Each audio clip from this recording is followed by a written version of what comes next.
إن إحنا بنتكلم على الشخصيات المختلفة، والمريض وتعاملاته مع الطبيب، وكيف أن الطبيب الكلمة التي تخرج من فمه إما أن تكون دواء أو سم قاتل.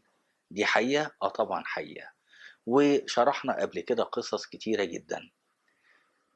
بعض الناس هتستغرب الحلقة ديًّا إن إحنا بنتكلم على الNLP.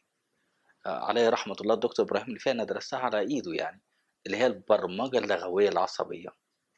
البرمجة اللغوية العصبية للناس اللي هي ما درستش تنمية بشرية، لكن أنا باتكلم عنها بمنظور مختلف عن التنمية البشرية، اللي هو المريض إزاي أتعامل معاه.